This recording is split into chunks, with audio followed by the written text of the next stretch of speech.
مومنو، جب تم میں سے کسی کی موت آ موجود ہو تو شہادت کا نصاب یہ ہے کہ وصیت کے وقت تم مسلمانوں میں سے 2 مرد عادل یعنی صاحب اعتبار گواہ ہوں، یا اگر مسلمان نہ ملیں اور تم سفر کر رہے ہو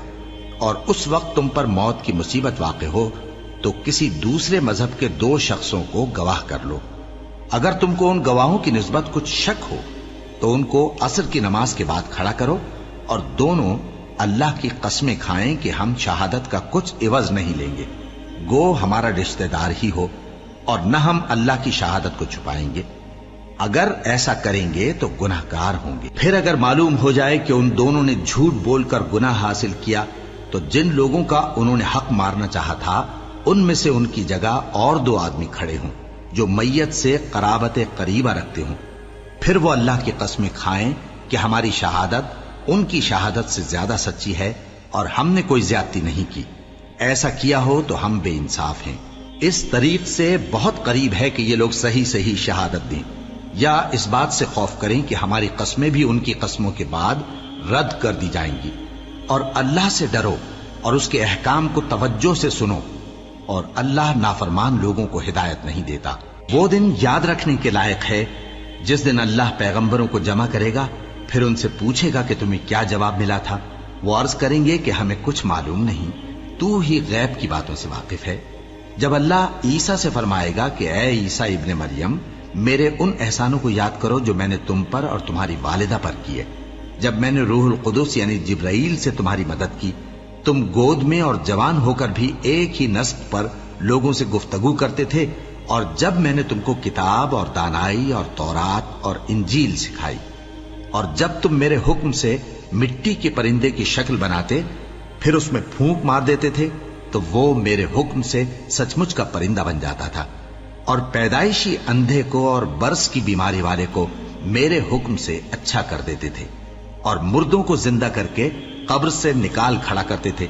اور جب میں نے بنی اسرائیل کے ہاتھوں کو تم سے روک دیا جب تم ان کے پاس کھلے ہوئے نشان لے کر آئے تو جو ان میں سے کافر تھے کہنے لگے کہ یہ تو کھلا جادو ہے۔ اور جب میں نے حواریوں کی طرف حکم بھیجا کہ مجھ پر اور میرے پیغمبر پر ایمان لاؤ، وہ کہنے لگے کہ پروردگار ہم ایمان لائے، تو شاہد رہی ہو کہ ہم فرما بردار ہیں۔ وہ قصہ بھی یاد کرو جب حواریوں نے کہا کہ اے عیسیٰ ابن مریم،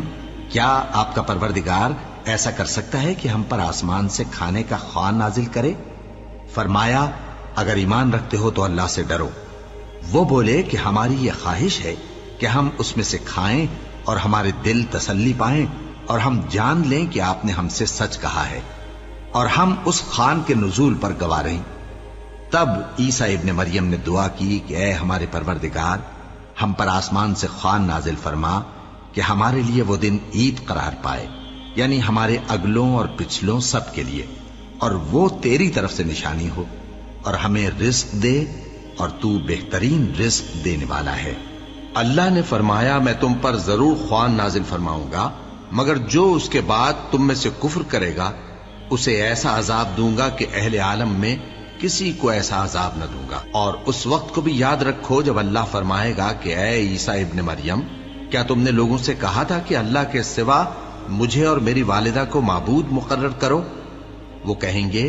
کہ تو پاک ہے، مجھے کب شایع تھا کہ میں ایسی بات کہتا جس کا مجھے کچھ حق نہیں۔ اگر میں نے ایسا کہا ہوگا تو تجھ کو معلوم ہوگا، کیونکہ جو بات میرے جی میں ہے تو اسے جانتا ہے،